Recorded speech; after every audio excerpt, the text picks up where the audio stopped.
Vai começar a gravar, então, vou apresentar aqui, para vocês. Por favor, alguém, me diga se vocês conseguem enxergar bem a apresentação quando eu apresentar, tá.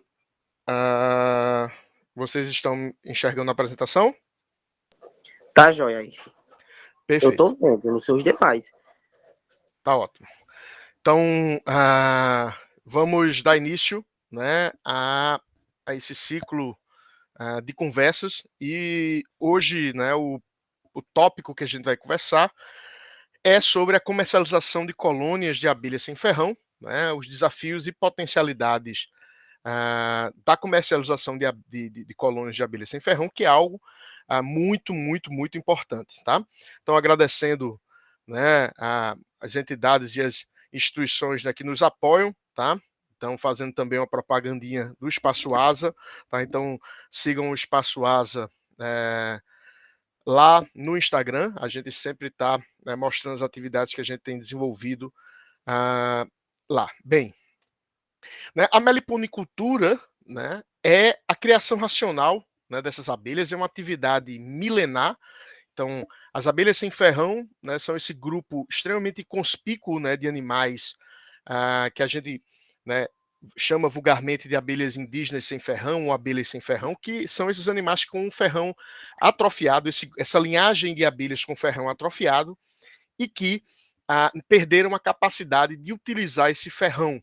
Né? Mas a criação dessas abelhas é uma atividade milenar que a gente, inclusive, tem dificuldade de estudar como era no passado, especialmente, né, aqui no Brasil, já que os nossos indígenas não tinham linguagem escrita, né, mas a gente tem, né, estudos na América Central e América do Norte, ali no México, bem mais avançados, né? Então, como por exemplo, aqui no Codex Maia, e da importância das abelhas, especialmente a Melipona beckii, né, ou beechey, como algumas pessoas né, pronunciam em inglês, né, a Melipona beckii, que é uma melipona extremamente importante para a cultura maia. Fazendo um paralelo, né, seria, né, a nossa jandaíra aqui na nossa região, a Melipona beckii, essa abelha, né, licença, pessoal, eu vou ter que parar aqui, peraí. Desculpa, meu celular.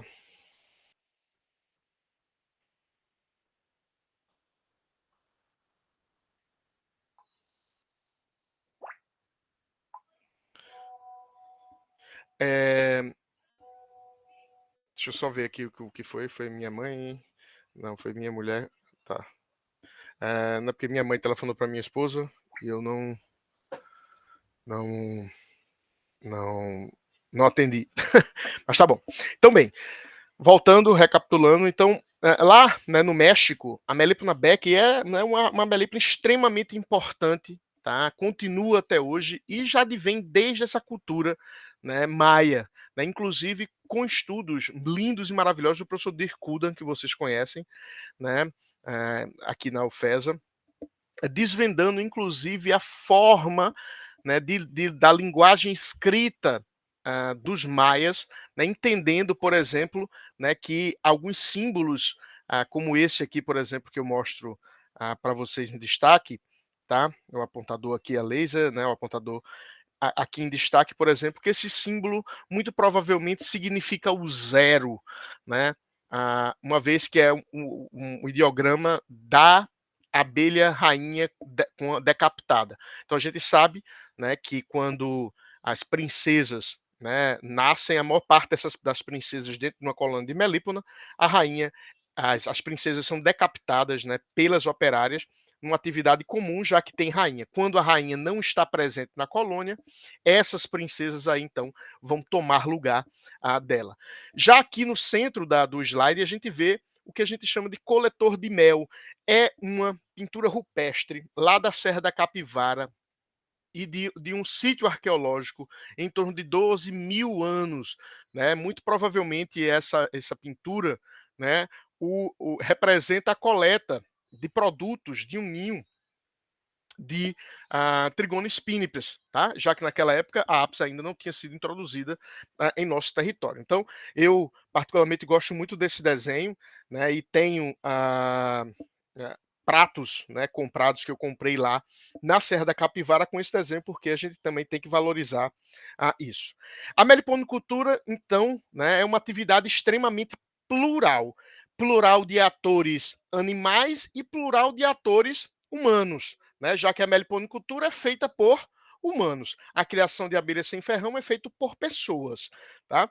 E essa diversidade dentro dessa atividade é enorme, não somente pela quantidade de espécies que a gente tem, né, mas até de culturas diferentes. Por exemplo, dentro do Brasil, a gente vive culturas muito distintas, né, desde o norte do país ao sul. Então, a gente tem localmente tradições extremamente diversificadas. E isso também se reflete na forma de criar, como essas abelhas são criadas, quais são as condições que elas são criadas e qual é o grau de tecnificação dessa atividade, tá certo? Então, aqui, por exemplo, fotos do Maranhão, Ceará, né, aqui em Mossoró, né, de meliponários diversos. E essa diversidade também está representado aí pelas espécies que a gente pode, então, criar. Dessas 400 espécies, agora saiu uma recente lista num livro maravilhoso editado pela Associação Abelha, né, e do Cristiano Menezes, da Denise, e eu, se não me engano, mas eu acho que tem mais algum autor, me fugiu a memória agora, mas as entradas das abelhas, das colônias de abelhas sem ferro, representam, né, essa diversidade de formas, de hábitos, né, e de comportamentos que essas abelhas têm. A atividade da meliponicultura tem crescido muito, né? Eu venho fazendo um acompanhamento, isso é uma coisa que eu quero continuar, né, fazer esse acompanhamento das redes sociais em meliponicultura, porque é uma atividade que cresce muito, tá? É uma atividade em crescimento bastante. A gente vê aqui, por exemplo, usando as ferramentas de análise do Google, a gente vê, né, como houve, né, um crescimento bastante grande, por exemplo, após, né, especialmente após a pandemia, que nessas lives que a gente fazia com muita frequência, não só, né, o meu grupo de pesquisa, mas grupos de pesquisa de abelhas no Brasil inteiro, né, começaram a fazer uma divulgação maior dessas abelhas, tá?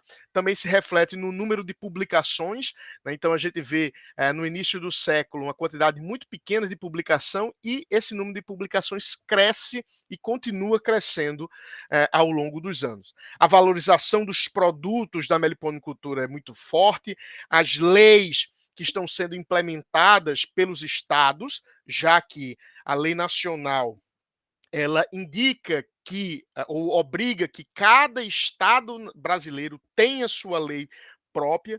Aqui no Rio Grande do Norte a gente já conseguiu, outros estados como Maranhão, São Paulo, né, já tem suas leis, outros estão em discussões avançadas, como é o caso do Pará. Não sei nem se o Pará, nesse momento que eu falo agora, já tem sua lei aprovada, mas o estado do Espírito Santo também, a lei passou recentemente. Então, Minas Gerais. Então, o Brasil está se adequando a essa condição. Aqui no Rio Grande do Norte, nós já temos a lei, inclusive já temos a regulamentação da lei.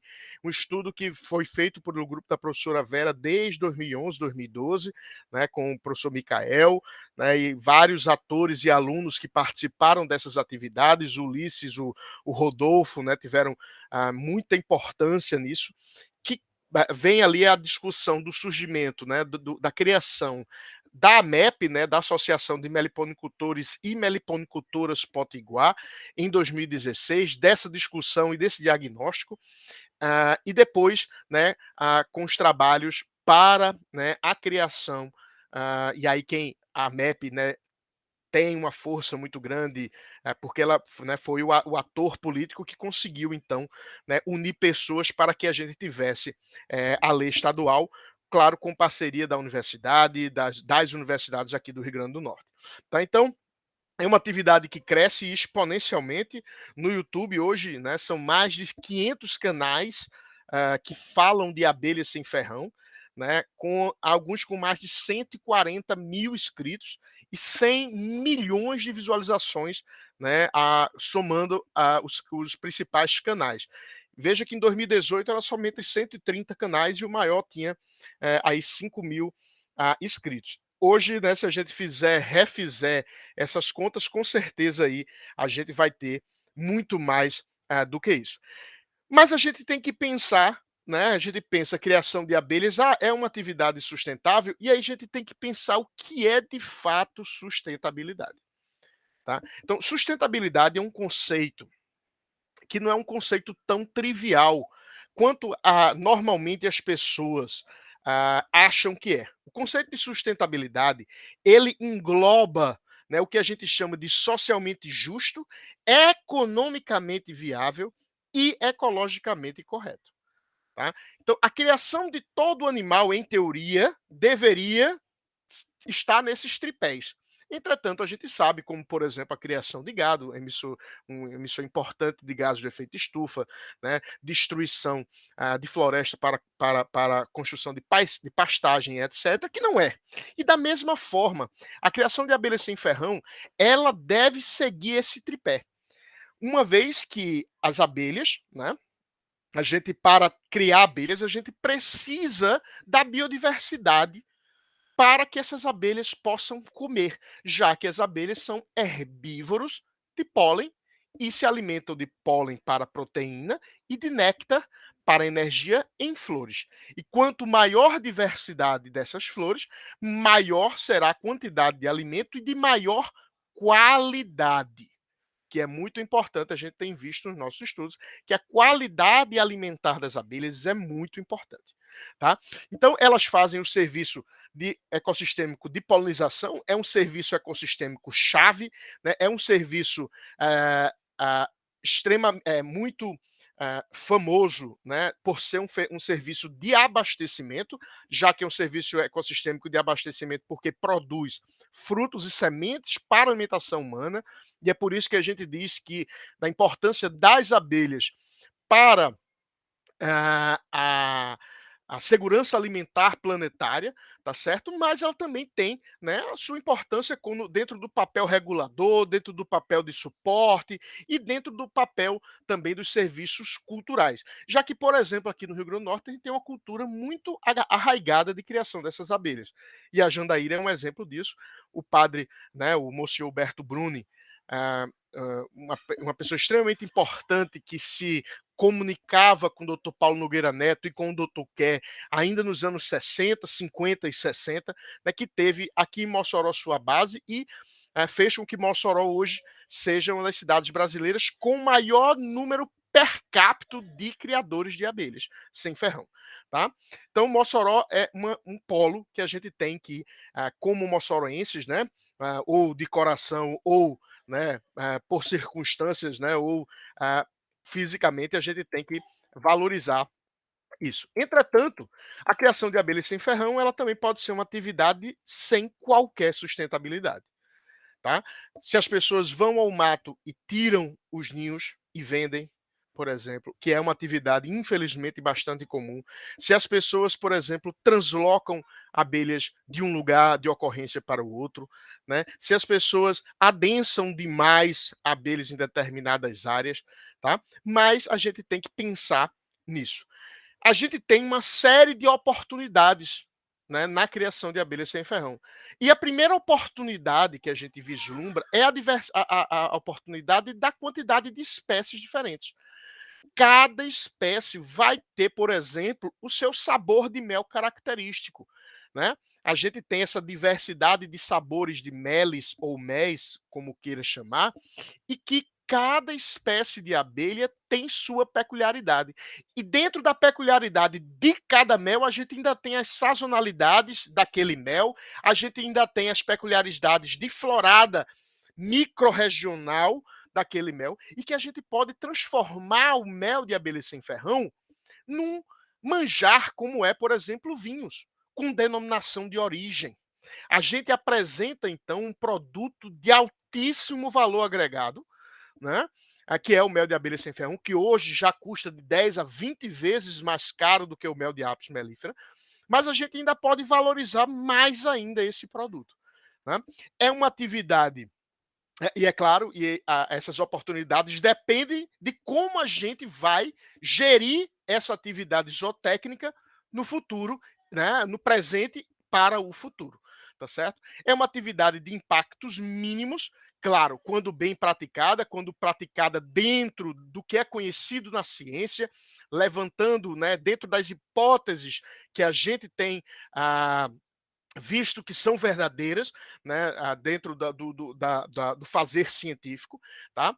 E que tem uma coisa muito importante, porque ela é de impacto mínimo e ela ainda, o meliponicultor, ele precisa da biodiversidade para ter, então, maior produtividade.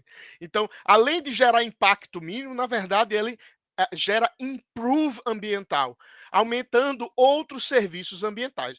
Por exemplo, vocês sabem muito bem lá do Espaço Asa que a gente faz esse trabalho de recuperação de uma área de caatinga dentro de uma área urbana de Mossoró.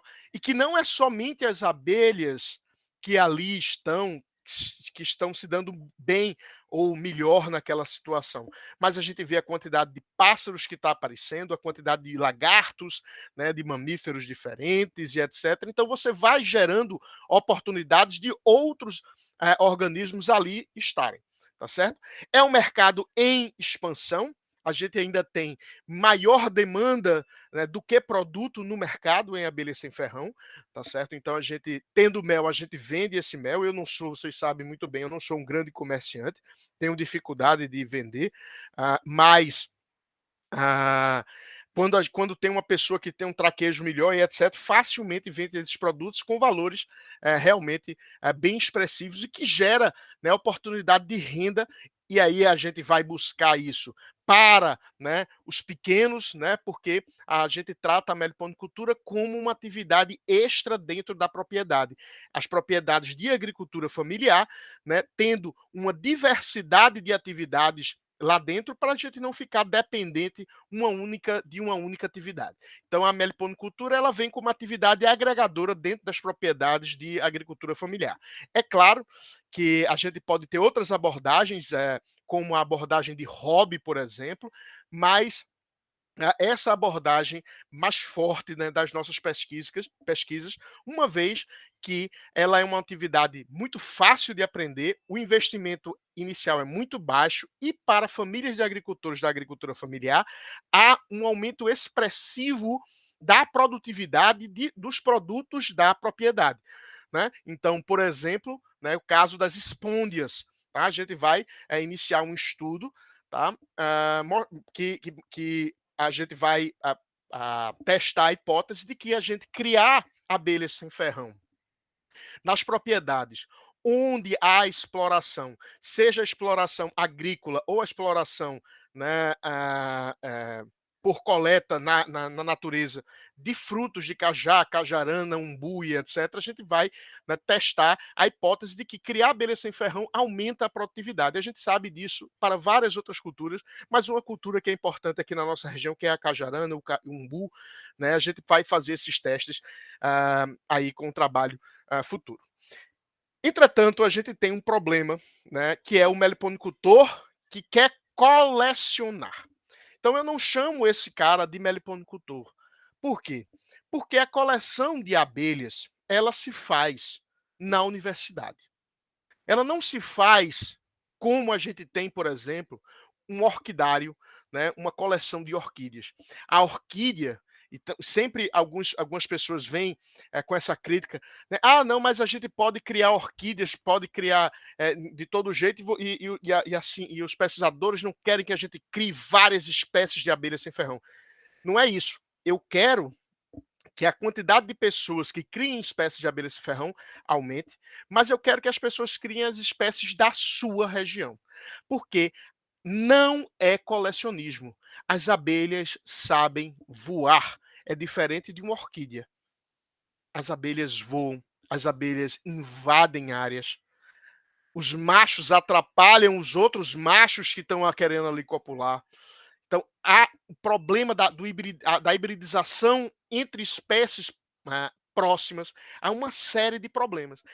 Então a gente tem que trabalhar que a meliponicultura não é uma atividade de colecionismo. Se você quer ser um grande colecionador de abelhas, você compre uma propriedade no Acre, outra no Pará, outra aqui em Mossoró, outra lá em Alagoas, uma no Rio de Janeiro, outra em Minas Gerais, e crie várias espécies de abelha, cada um no seu lugar de origem. Porque esse é o grande gargalo da comercialização de colônias.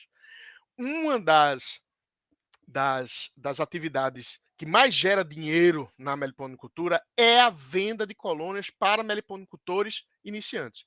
E não é isso, como muito é propagado falsamente em canais de YouTube, Instagram, etc., que a gente defende. Tá? De que, não, eu quero proibir a comercialização de abelha, a universidade e a academia quer proibir a comercialização de abelha. Não, claro que não, ao contrário, a gente quer fomentar a comercialização, mas a comercialização dentro dos parâmetros de sustentabilidade, uma vez que não faz o menor sentido uma pessoa retirar um ninho, por exemplo, daqui de Mossoró, um lugar que dá temperaturas de 45 graus, e levar para o Paraná, levar para São Paulo. Se essa abelha ocorresse lá, né, ela estaria lá ocorrendo naturalmente. As adaptações dessas abelhas são a nossa região. Então pense somente no mercado que a gente tem aqui no Nordeste para a abelha jandaíra. O mercado é enorme, não precisa vender para outros cantos. Mas esses colecionadores querem ter essas abelhas e ficam, né, criando essas abelhas a pão de ló, com aquecedor, tem coisas tão esdrúxulas que acontecem, e levando nesses genes e misturando genes entre espécies, levando especificamente doenças desconhecidas para as nossas abelhas, levando provocando a ocorrência do parasitismo social, né, de uma série de atividades que eu vou falar, de coisas que eu vou falar um pouquinho mais para frente. Então, o que a gente defende é que a comercialização seja feita dentro das áreas de ocorrência natural das espécies. E é isso que a legislação atual propõe. Embora, né, haja esse absurdo que é uma discussão anticientífica, né, que está acontecendo em em algumas localidades, né, de que as abelhas devem ser vendidas para qualquer localidade. Isso será o fim da criação de abelhas sem ferrão em pouquíssimo tempo. Existem uma série de exemplos de vários outros organismos. Então, uma coleção de abelhas a gente faz assim, tá? Então aqui, né, caixas de exposição, tá, da nossa coleção. Alguns indivíduos são alfinetados, etiquetados e etc. O alfinete é de aço inox com cabeça de nylon, caríssimos, né, que nunca enferrujam e etc. Cheio de veneno, né? Então, tá aí, tem paraformaldeído, tem naftalina, né, tem alguns piretrenos que a gente usa aí para combater pragas de coleções. Então, é assim que a gente coleciona abelha, e não, né, no meliponário vivo. Então, a meliponicultura, ela deve prezar pela criação do bicho da sua região. Eu gosto muito de dizer para o criador, né, que a gente deve criar as abelhas do nosso quintal, aquela abelha que ocorre no nosso quintal. Muitas vezes perguntam a mim, professor, qual é a abelha que eu devo criar? Aí, a primeira coisa, você tem que me dizer onde você mora, né, e etc e tal, para a gente poder avaliar. E às vezes são lugares que eu não conheço. Se eu não conheço qual é a abelha que ocorre naquela região, a pessoa tem que ir lá buscar os mais antigos, porque no Brasil tem muito criador de abelha. Tá? A gente preconiza criar, multiplicar e vender e ganhar dinheiro. Claro, isso é extremamente importante para qualquer atividade zootécnica. Eu não quero transformar a meliponicultura, como sou falsamente acusado às vezes, em uma atividade de ecochatice, etc. Para quem me conhece sabe que essa não é, né, a forma que eu penso. Eu acho que a gente conserva a biodiversidade usando a biodiversidade. Não adianta a gente não usar, porque o ser humano, né, infelizmente, é destruidor. Tá? Nós vivemos numa bolha né, de biólogos e ecólogos e etc e tal, que têm visões diferentes, mas o resto do mundo não tem a visão. Nem pensam que o sabão que estão lavando a roupa, não pensam que, né, a translocaçãozinha daquele bicho ali pode causar um desastre ambiental. E a gente, né, passou e ainda está passando por uma crise pandêmica de um vírus e que pode acometer as abelhas, e por que não? Imagine uma pandemia com nossas abelhas. Então, criar, multiplicar e preservar, ótimo. Tem muita gente que faz isso. Criar, achar lindo e tomar o mel uma vez por ano, que bom. Isso é ótimo. Hobbyistas, fantásticos. Criem. Né? O que é fazer o que você quiser. Então, meliponicultura é criar da forma que você quiser. Só não deve colecionar bichos que não ocorrem dentro da sua área de ocorrência natural. Porque a meliponicultura é saber quais espécies há na sua região e criá-las, seja com finalidade econômica ou não. Mas não é colecionismo. Não dá para nós termos todas as espécies de abelhas do Brasil no único meliponário. Porque se isso acontecesse, existiria uma área geográfica que tivesse todas as espécies de abelhas, e essa área geográfica simplesmente não existe. Esses animais estão há milhões, milhões e milhões de anos especiando na nossa região. Por exemplo, as melíponas ali, né, na Amazônia, está há pelo menos 10 milhões de anos ali. Então, para algumas pessoas, acha que 10 milhões de anos é muito tempo, mas na verdade, do ponto de vista biológico, a diversificação dos grupos de melípona com 10 milhões de anos na Amazônia é muito recente do ponto de vista geológico, tá? Então, isso a gente tem que pensar.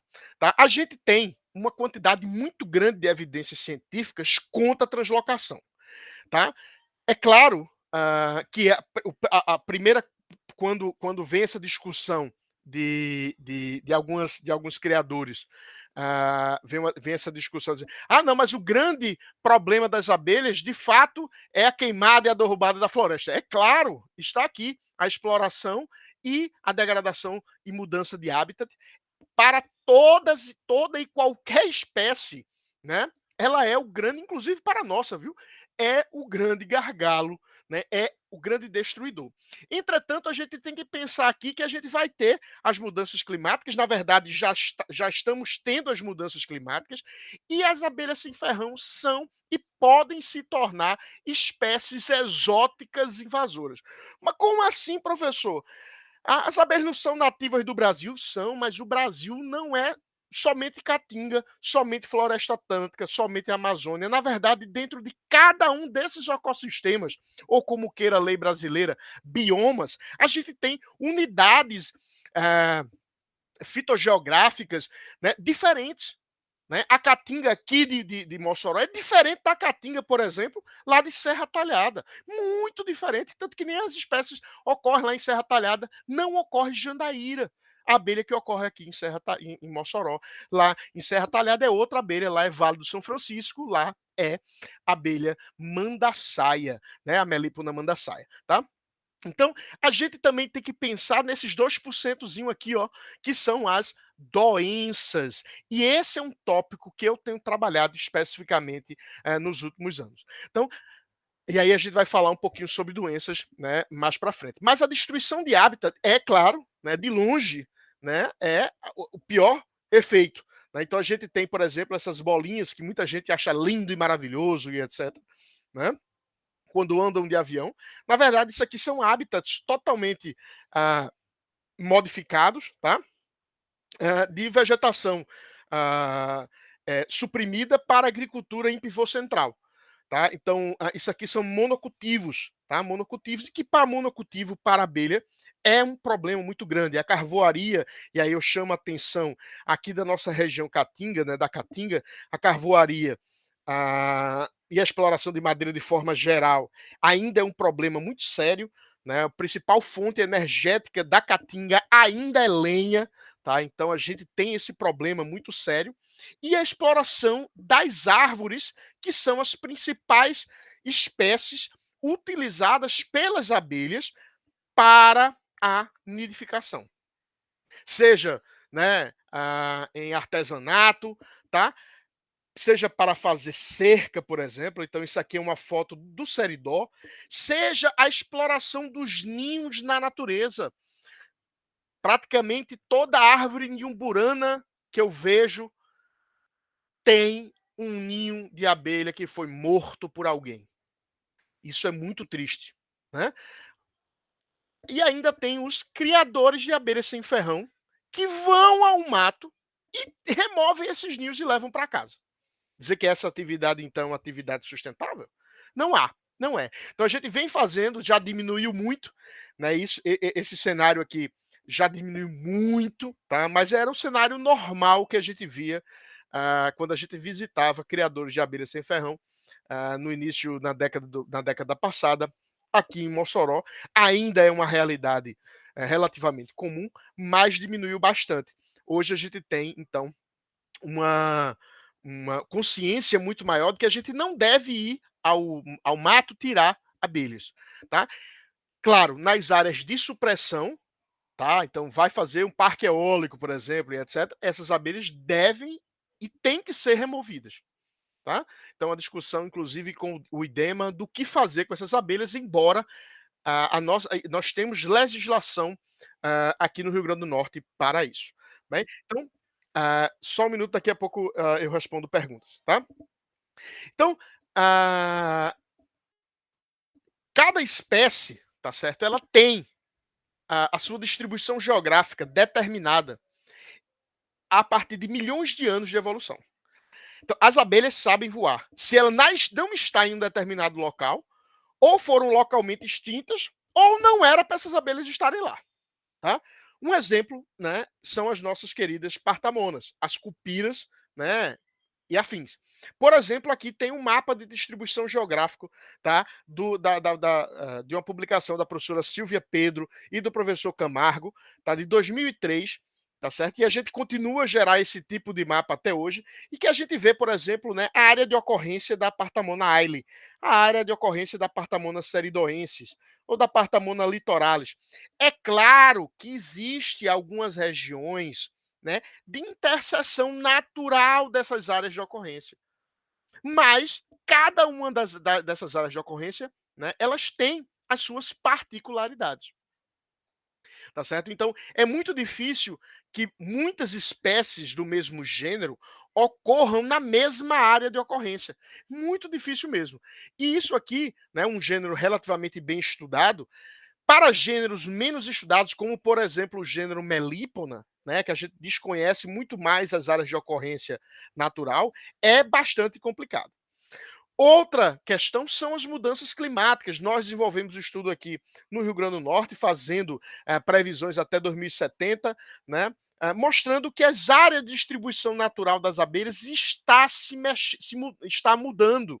No caso específico da nossa abelha jandaíra, essas abelhas passam a migrar, né, ou as áreas de ocorrência natural da abelha passam a ser áreas mais elevadas, onde ainda vai chover, né, uma quantidade um pouco mais elevada vai ter uma quantidade mais elevada de precipitação, porque as áreas de ocorrência de ocorrência de chuvas vai diminuir de forma geral na Caatinga.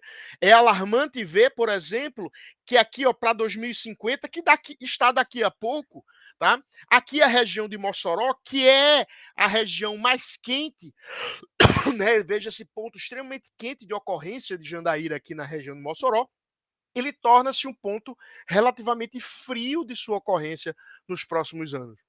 Então, Mossoró está perdendo qualidade ambiental para a ocorrência da principal abelha criada aqui na nossa região.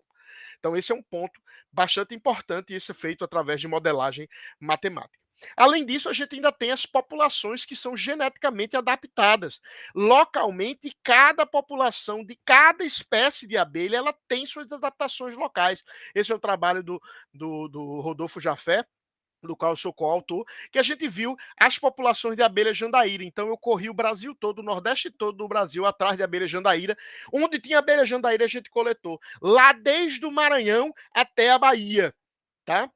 Então a gente vê que a gente tem populações nos extremos de ocorrência natural das populações de jandaíra, a gente tem populações completamente distintas, tá? É claro que aqui as zonas de interseção vão ocorrer, mas a gente vê que as populações, então são 4 populações, a população laranja, a verde, a azul, a rosa e a amarela, ela tem áreas de, né, mas esse ponto aqui é um ponto muito importante. Esse ponto aqui é um ponto de um meliponicultor colecionador. Um cara que trouxe abelhas sem ferrão de vários lugares do Brasil. O que é que acontece? Acontece as 4 populações lá numa área que não é uma área de ocorrência natural dessas abelhas. Né?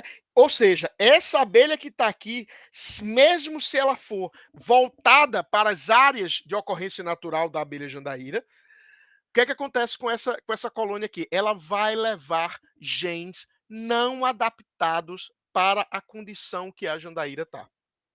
Tá certo? Então, essa abelha miscigenada aqui é um problema. E esse é um problema seríssimo que é da discussão da lei que, né, do PL da meliponicultura que está rolando na Câmara dos Deputados. Essa é uma discussão muito séria.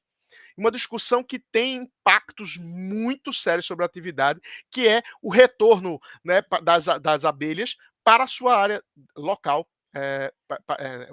o translado para a volta para a sua área de ocorrência natural. Isso também pode ser um problema, tanto do ponto de vista genético, quanto do ponto de vista de pragas e parasitas. Por quê? Porque essas abelhas, então, estarão susceptíveis à ocorrência de pragas e parasitas que não ocorrem em sua área de distribuição natural. E isso é um problema, que é exatamente a questão sanitária. E a questão sanitária que eu tenho me debruçado de forma mais ativa nos últimos anos, porque se continuarmos a criar abelha e a transferir a abelha de um lugar para o outro do jeito que a gente está fazendo, o caos que já está instalado se piorará muito. Tá? Essa questão sanitária tem que ser muito bem trabalhada. Tá? Eu quero ver se um produtor de gado ele deixa qualquer um pegar um boi e sair em cima de uma caminhonete andando de um lado para o outro. Entretanto, com a abelha é isso que a gente faz. E a gente, criador de abelha, que tem que ser contra isso. Se no gado, ele leva doença. Imagine você transportar uma vaca com febre aftosa, né, de um lugar para o outro, mas o criador de abelha não. Ele acha que não, isso nunca vai acontecer com as nossas abelhas. Vai e já está acontecendo. Né? A gente está com um problema bastante amplo de sanidade. A gente tem visto e recebido muita informação de criadores, né, com problemas em abelhas que, infelizmente, a gente ainda não conhece as doenças das nossas abelhas. O que é que a gente está dando ainda os primeiros passos? Esses passos estão sempre sendo dados da forma que é, né, a ciência. A gente vai estar buscando o que a gente já conhece. O que é que a gente já conhece de doença? A gente já conhece as doenças da nossa abelha Apis mellifera. E aí a gente está, então, procurando doenças de abelhas Apis mellifera em abelhas sem ferrão.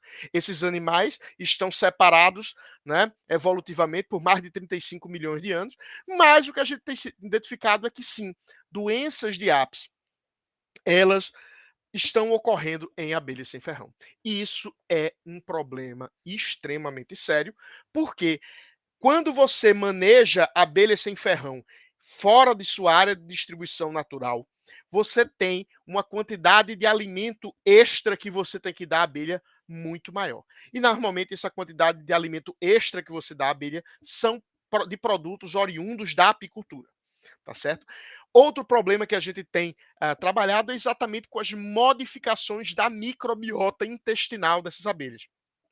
As abelhas, né, elas têm uma microbiota específica em seus intestinos e que novas doenças podem acometer as abelhas simplesmente porque você muda as abelhas do local, muda, por exemplo, a temperatura de ocorrência, muda a alimentação e muda a microbiota.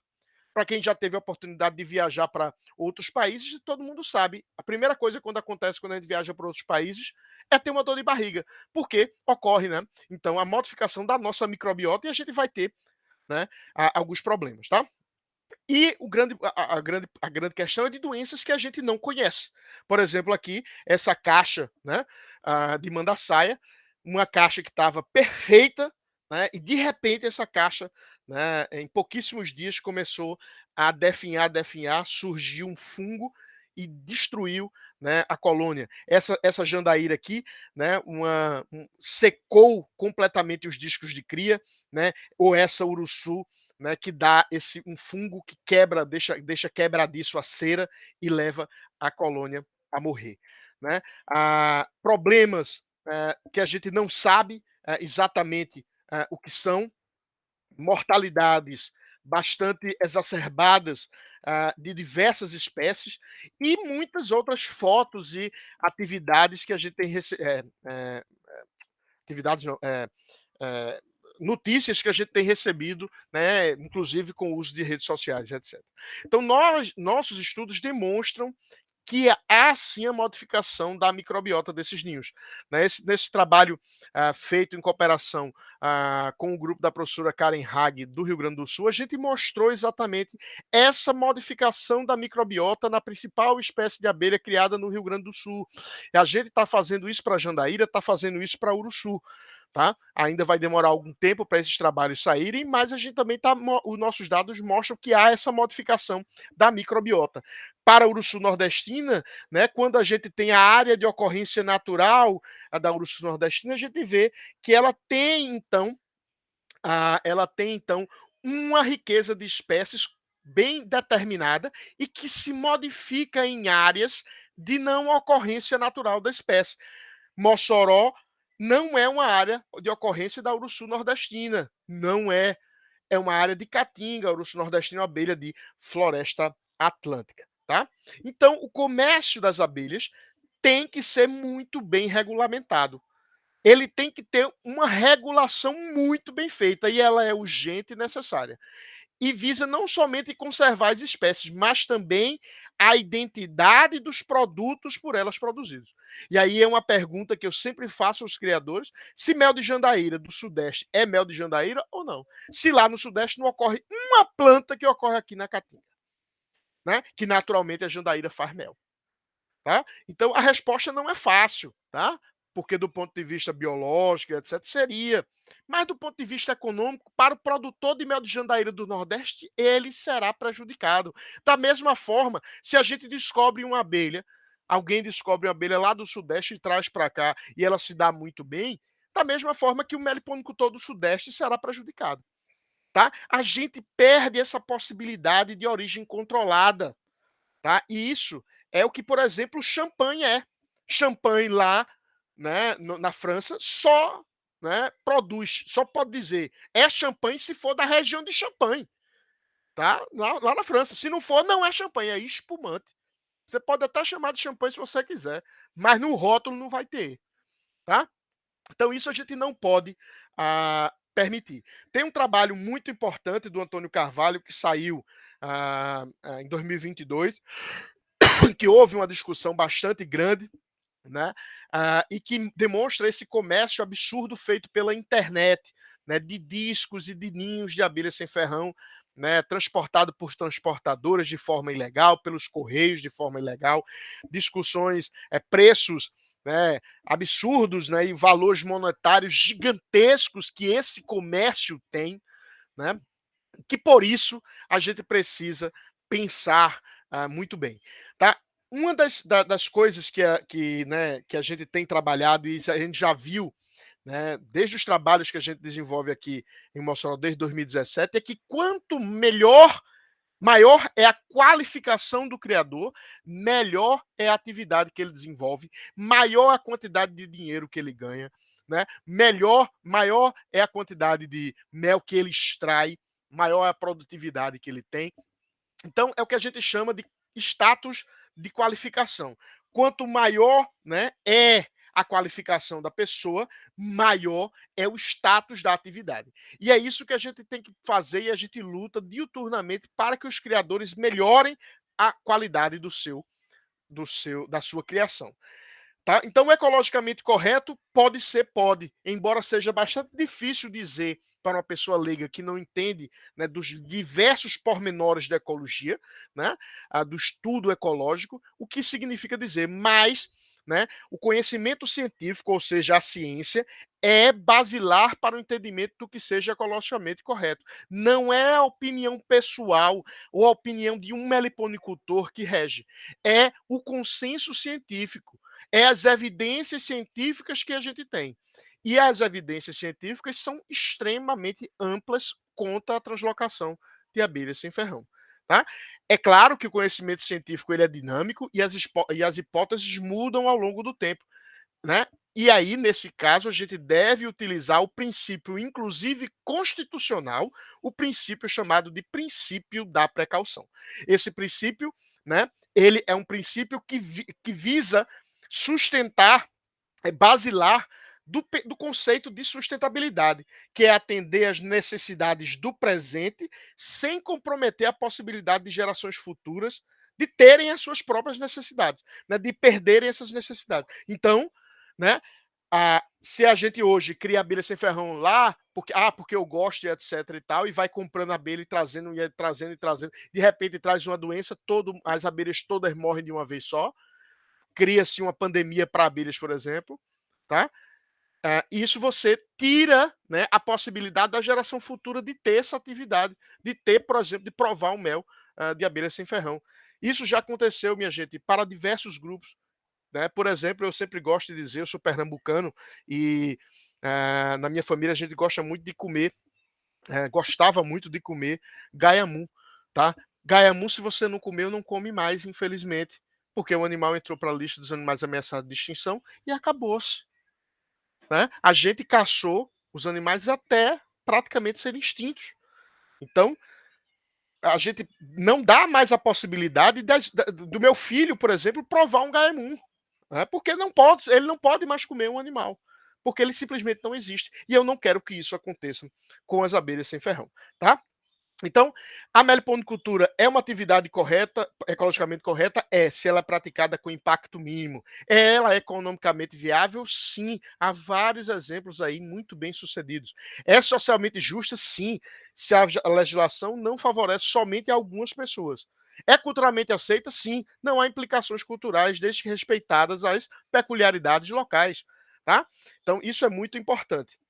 E eu sempre, né, finalizo as minhas palestras, os meus colóquios, falando, né, quais são os caminhos que a gente quer. A gente quer esse caminho, né, que chega até, né, o fim chega, um caminho tortuoso pela direita, um caminho, né, esse caminho que está representado aqui pela direita, um caminho extremamente tortuoso, cheio de buracos, etc. Ou a gente quer aquele caminho que é mais longo, tá, mas que ele também chega ao objetivo e ele perdura ao longo dos anos.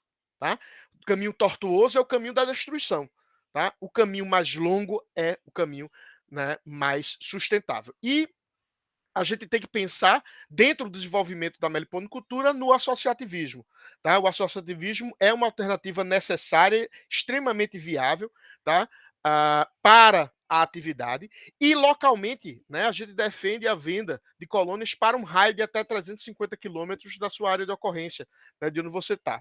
Tá? Esse é o trabalho que nós escrevemos, publicamos na Evolutionary Applications, que é um trabalho extremamente importante nesse sentido.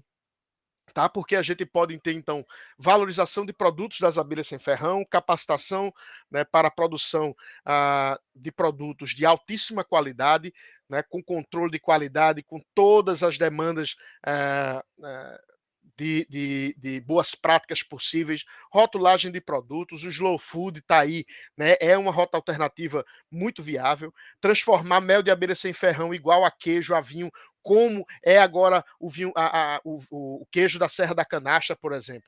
Tá? Então, a gente deve seguir a ciência e a gente deve saber que não existem nunca soluções simples para problemas complexos. Se você vê esses vídeos na internet dizendo, eu tenho a solução para tudo, sempre desconfie, tá? Desconfie porque não existe soluções simples para problemas complexos. É um animal que a gente ainda está trabalhando, a gente vai demorar muitos e muitos anos ainda para saber tudo sobre esse bicho e talvez a gente nunca consiga saber tudo, né? É o que alguns meliponicultores antigos, né, falam com o segredo das abelhas. Né, desvendar o segredo das abelhas é coisa bastante difícil de se falar. A gente tem que ter muito cuidado com o que a gente vê em vídeos na internet, e não estou dizendo que não existem a quantidade de vídeos maravilhosos, de conteúdo fantástico, mas também tem muita besteira na internet. Tá? Então plante uma árvore, tá? Acredite no futuro. Se você não plantar hoje, você nunca vai colher frutos amanhã. Então plante uma árvore, porque é importante. E agradecer, né, então, aos nossos parceiros, né, que quiser entrar em contato comigo, né, especialmente aí pelas redes sociais ou pelo meu e-mail, tá? Siga o @ de abelha semiárido, mas também siga o Espaço Asa UFESA, tá bom? E é isso, a ciência é feita por pessoas para pessoas. Aqui está uma foto de alguns dos meus ex-alunos e alunos atuais, tá? Mas a gente nunca pode esquecer que a ciência é feita por pessoas para pessoas. Não é algo pessoal do professor Ayrton, é algo científico que a gente está conversando aqui. Então, foi isso, né? Agradecendo ao CNPq e a Abelha, né? Associação Abelha, a plataforma Sabiá, ao UFESA, aos programas de pós-graduação em biodiversidade e conservação, em ecologia da UFESA, ao IBAMA, ao Instituto Vale, Tecnológico da Vale, né? A FACEP, né, que é a UNCTA, né, que participam, né, desse esforço conjunto aí conosco.